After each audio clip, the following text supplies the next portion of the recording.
Para tamu lainnya yang merasa iri tidak tahan untuk berkata, "Tuan Aska, kau sangat beruntung telah menemukan dokter jenius seperti dia. Dan yang paling keren, ternyata dokter jenius itu adalah keponakanmu sendiri. Dokter Alicia, kalau di kemudian hari terjadi sesuatu hal di rumahku, aku minta bantuanmu ya." "Iya, dokter Alicia, di kemudian hari, kalau kau memerlukan sesuatu juga, jangan ragu untuk menghubungi kami." Tiba-tiba semua orang menunjukkan rasa hormatnya kepada Alicia. Tidak ada yang rela mencari masalah dengan dokter, kalau tidak nantinya mereka malah hanya akan mempersulit dirinya sendiri. Alicia menerima pujian semua orang itu lalu berkata, "Terima kasih banyak kepada kalian semua. Sebenarnya aku berencana untuk membuka rumah sakit pengobatan tradisional Tiongkok. Nanti kalau rumah sakitnya sudah dibuka, kalian dapat mencariku di sana. Tentu saja paling bagus sih jangan datang untuk berobat. Aku benar-benar berharap semua orang bisa sehat walafiat." Ucapan Alicia itu tidak membuat para tamu yang berada di sana merasa tidak nyaman. Meskipun dia disebut sebagai dokter jenius, tetapi kata-kata yang diucapkannya pada usia ini tidak membuat orang lain merasa ada yang salah dengan ucapannya itu. "Nona Alicia benar-benar berpandangan jauh. Kalau Anda membutuhkan investasi atau bantuan untuk membuka rumah sakit, jangan pernah ragu untuk menghubungi kami. Meskipun Nona Alicia tumbuh besar di pedesaan, tetapi dia mewarisi gaya Saron, mantan ketua dewan direksi perusahaan Dias. Memang benar, buah jatuh tidak jauh dari pohonnya. Iya, ngomong-ngomong, saat itu mamamu juga merupakan orang yang hebat dan bisa mengguncang ibu kota saat itu." Alicia tersenyum dengan ringan dan tidak mengatakan apa-apa lagi. Untuk beberapa hal asal sudah disampaikan itu sudah cukup. Hanya Raquel seorang saja yang merasa Alicia tampak munafik dan menjijikan saat dia melihatnya. Tetapi sekarang dia tidak bisa mengungkapkan kekesalannya kepada Alicia. Kalau tidak, itu hanya akan membuat semua orang membencinya. Dan pada saat ini, Aska yang sudah cukup beristirahat kemudian merapikan pakaiannya dan berkata, "Aku tidak menyangka akan terjadi hal sebesar ini pada hari ini, sehingga mengganggu acara pesta ulang tahun putriku dan kesenangan kalian. Aku akan meminta pelayan menyiapkan hadiah kecil dan kalian semua bisa dapat terus melanjutkan acara pesta ulang tahunnya." Tadinya Aska tidak tertarik dengan acara pesta ulang tahun itu, tetapi karena tiba-tiba hidupnya diselamatkan kembali dan penyakit jantungnya yang sudah menahun juga telah sembuh, sehingga perasaannya merasa sangat senang sekali. "Papa!" Raquel yang tidak ingin melihat Alicia lagi lalu dengan ragu-ragu membujuk papanya.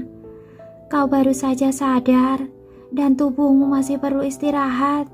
Bagaimana kalau kita lupakan saja pesta ulang tahun hari ini?" Dia tidak ingin melihat Alicia dipuji oleh para tamunya di pesta ulang tahunnya, tetapi Aska mengangkat alisnya dan berkata, "Bagaimana bisa dilupakan? Aku belum mengucapkan terima kasih secara resmi kepada semua orang yang telah membantuku hari ini.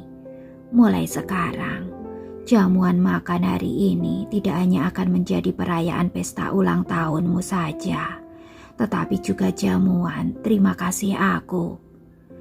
Setelah selesai berbicara, dia tidak mendengarkan ucapan Raquel lagi. Dia mempersilahkan para tamu untuk kembali ke ruang tengah dan kemudian dia sendiri naik ke atas, bersiap-siap untuk mandi dan berganti pakaian bersih. Pada saat ini Alicia menarik Aska untuk mengingatkan, "Tuan Aska." Aska langsung menyela ucapannya dengan ramah. "Mengapa masih memanggilku dengan sebutan Tuan Aska? Di kemudian hari, panggil aku sebagai paman saja." Alicia tidak menolaknya meskipun keluarga Starr tidak memiliki status yang tinggi dalam keempat keluarga terpandang itu, tetapi reputasi keluarga mereka juga tidak rendah.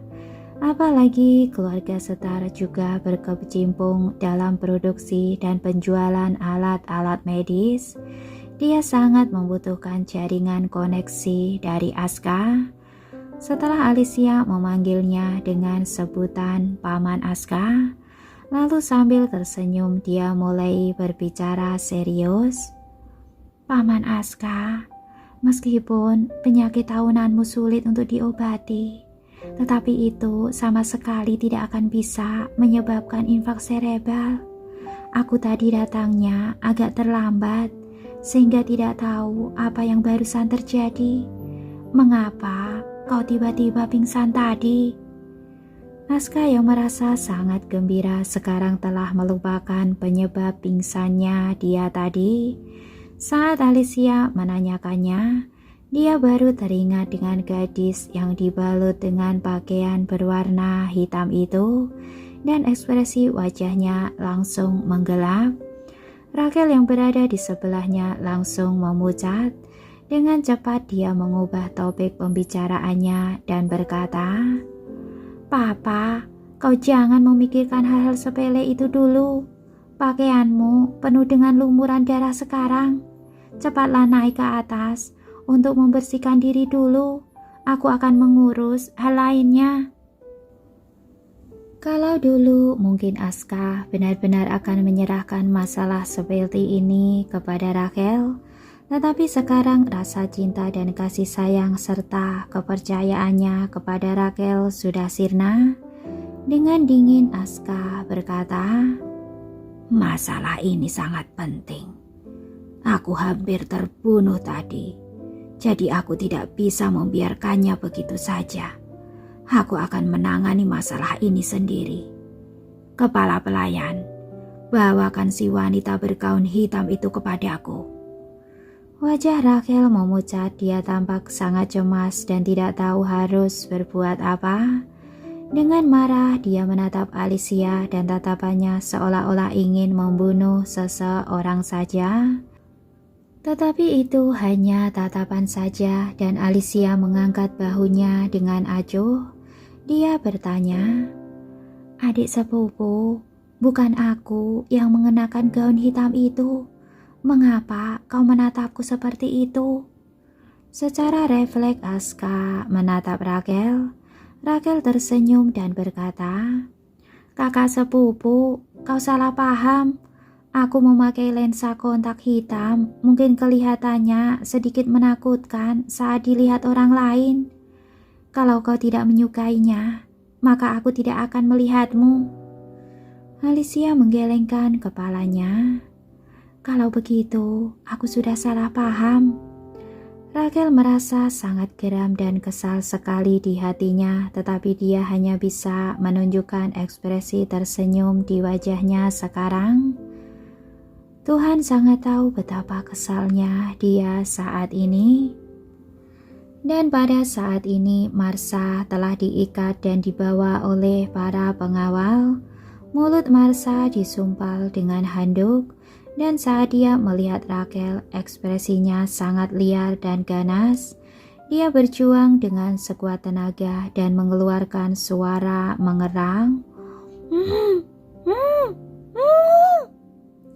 Dan saat ini Rachel benar-benar mulai merasa sedikit takut. Dia menyiapkan gaun malam itu untuk Alicia. Pada saat itu dia mengira bahwa setelah Alicia mengenakannya, maka dia bisa langsung mencari kesalahan Alicia dan menghukumnya, serta pada saat yang sama dia juga bisa menutup mulutnya. Tetapi dia sama sekali tidak menyangka gaun malam itu akan dipakai oleh Marsha. Pasti Alicia, dia pasti sudah lama tiba di sini dan sengaja memberikan pakaian itu kepada Marsha. Benar-benar wanita yang sangat mengerikan. Rachel tampak berkeringat dingin di dahinya. Untuk sementara dia tidak berani menatap Marsha dan juga tidak berani melihat Alicia. Dia hanya bisa menundukkan kepalanya dan melihat jari-jari kakinya. Dalam hati dia memohon kepada Tuhan agar semuanya tidak terungkap. Alicia menatap Marsha dan menunjukkan ekspresi terkejut di wajahnya, lalu dengan tidak percaya dia bertanya, "Adikku, kok kamu? Kenapa? Kenapa kau bisa muncul di sini dengan mengenakan gaun ini? Apa kau tidak tahu bahwa Paman Aska paling pantang dengan warna hitam?" Marsha merasa sangat marah dan sedih, tetapi mulutnya disumpal sehingga dia tidak bisa mengatakan apa-apa. Jadi dia hanya bisa menangis terisak. Aska tampak berkunang-kunang matanya saat melihat Marsha mengenakan pakaian itu. Melihat situasinya seperti itu, lalu dengan cepat si kepala pelayan mencari handuk putih untuk membalut tubuh Marsha. Setelah itu emosi Aska baru berangsur-angsur kembali tenang, tetapi tetap saja dia masih merasa kesal dan memaki. "Marsha, ternyata kau. Apa kau sengaja ingin membuat aku marah?" Marsha menggelengkan kepalanya dengan ketakutan. Tidak, dia tidak tahu apa-apa. Dia bahkan tidak tahu bahwa Aska sudah kembali ke Kyoto. Aska mengerutkan keningnya dan berkata, "Lepaskan apa yang disumpal di mulutnya itu dan biarkan dia bicara. Aku ingin tahu mengapa dia menginginkan nyawaku." "Baik," ujar si kepala pelayan, lalu dia mengulurkan tangannya untuk mengambil kain dari mulut Marsha. Dengan cepat Rachel meraih si kepala pelayan itu lalu berkata kepada Aska, "Papa, masalahnya kan sudah jelas, jadi tidak perlu ditanyakan lagi. Aku rasa lebih baik kita kembalikan saja dia ke Villa Sebastian dan meminta papanya untuk mendisiplinkan dia saja." Karena masalah telah melebar sehingga seperti sekarang ini, maka ini benar-benar sudah di luar kendali Rachel dan sangat jauh dari rencana awalnya. Jadi mau tak mau dia hanya bisa mengorbankan Marsha. Bagaimanapun juga Marsha ini sangat bodoh dan tidak berakal panjang, jadi tidak apa-apa kalau dikorbankan. Marsha langsung bergegas melompat. Tadinya dia curiga bahwa itu adalah muslihat Alicia, tetapi saat dia melihat Rachel bahkan tidak memberinya kesempatan untuk berbicara, maka sudah jelas siapa dalang di balik ini semua. Ternyata Rachel yang menjebaknya. Dia tidak tahu kapan dia pernah menyinggung Rachel. Mengapa Rachel ingin menjebaknya seperti ini? Alicia sudah lama tidak melihat orang-orang yang saling menggigit. Dia pura-pura menjadi orang baik saat ini dan merupakan waktu yang tepat. Lalu dia berkata, "Rachel, kau tidak bisa berkata seperti itu. Meskipun waktuku bersama Marsha tidak lama, tetapi aku tahu bahwa dia bukan orang yang seperti itu. Apalagi dia juga tidak punya masalah dengan Paman Aska. Untuk apa dia menyinggungnya dan membuatnya marah? Di sini pasti ada kesalahpahaman. Kau tidak bisa tidak memberinya kesempatan untuk memberikan penjelasan." Marsha mengangguk-anggukkan kepalanya. Ya, dia harus menjelaskannya. Dia harus membuat Rachel mengaku. Dengan cemberut Rachel berkata, "Alicia, jangan ikut campur dalam urusan keluarga kami. Kenyataannya ada di depan matamu, jadi tidak ada yang perlu dijelaskan." Tetapi Aska menggelengkan kepalanya. "Maksud Alicia adalah kita semua adalah kerabat sendiri. Jadi setidaknya berikan dia kesempatan untuk menjelaskan. Kepala pelayan, lepaskan kain itu dari mulutnya dan biarkan dia bicara." Rachel baru saja hendak menghentikannya, tetapi sudah terlambat. Si kepala pelayan sudah melepaskan kain itu dari mulut Marsha. Dan sesaat kemudian langsung terdengar suara Marsha yang berkata, "Paman Aska, Rachel yang menjebakku. Selama ini aku dikurung di kuil karena dihukum oleh papaku. Aku sama sekali tidak tahu dengan apa yang terjadi di luar sana. Aku juga tidak tahu kalau kau telah kembali ke Kyoto. Dan Rachel telah mengirimkan gaun ini kepadaku. Dia menjebak aku dan hampir saja membunuhmu." "Apa yang kau katakan?" Aska bertanya kepada Marsha, tetapi matanya menatap Rachel dengan wajah pucat. Rachel merasa darah di sekujur tubuhnya langsung membeku. Tanpa sadar dia mundur selangkah dan ingin mengatakan sesuatu, tetapi dia hanya bisa berseru, "Papa." "Jangan panggil aku." Aska bertanya dengan dingin. "Apa benar yang dikatakan Marsha itu? Apa benar kau yang menyiapkan gaun itu?" Rachel menggelengkan kepalanya dengan penuh ketakutan. Dia belum pernah melihat Aska menunjukkan ekspresi seperti itu kepadanya. Ini seperti sedang menginterogasi penjahat saja. Tidak, dia tidak bisa mengakui kesalahan ini." Rachel memaksa dirinya untuk tenang dan diam-diam dia mencubit pahanya dengan tangannya untuk meneteskan 2 tetes air mata sedih. Dia menatap Aska dengan sedih lalu berkata, "Papa, apa kau tidak percaya kepada putrimu sendiri? Meskipun Marsha adalah keponakan kandungmu, seharusnya kau tidak berdiri di pihaknya. Apalagi kenyataannya, dia hanyalah seorang anak angkat. Seharusnya kau berada di pihak putrimu sendiri." Marsha menggetakkan giginya dan berteriak dengan liar, "Aku bukan anak angkat. Aku tidak diadopsi. Aku adalah anak kandung papaku." Aska dan Rachel langsung terpaku dengan raungan Marsha. Bahkan Alicia yang jarang menunjukkan emosi dan perasaan dia yang sebenarnya pun mengangkat alisnya sedikit. Tiba-tiba Marsha mengungkapkan skandal besar antara David dengan Selena dalam kepanikan dan kemarahannya. Bukankah ini adalah skandal yang besar? Marsha mengatakan bahwa dia adalah anak kandung David. Ini berarti David dan Selena telah berhubungan dengan diam-diam sebelum mamanya meninggal. Alicia tersenyum dalam hatinya. Marsha benar-benar tidak mewarisi otak Selena.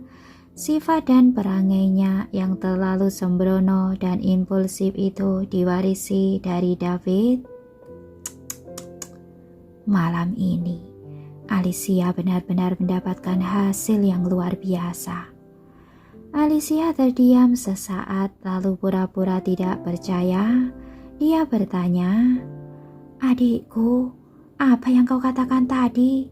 Kau diadopsi oleh tante, jadi bagaimana mungkin kau adalah anak kandung papaku?" "Aku memang anak kandungnya kok," jawab Marsha dengan keras kepala. "Kalau tidak percaya, aku bisa melakukan tes DNA paternitas." Alicia hampir tidak bisa menahan senyum di wajahnya. Memangnya sekarang sedang membahas masalah anak kandung atau bukan? Poin utamanya membahas masalah gaun tadi.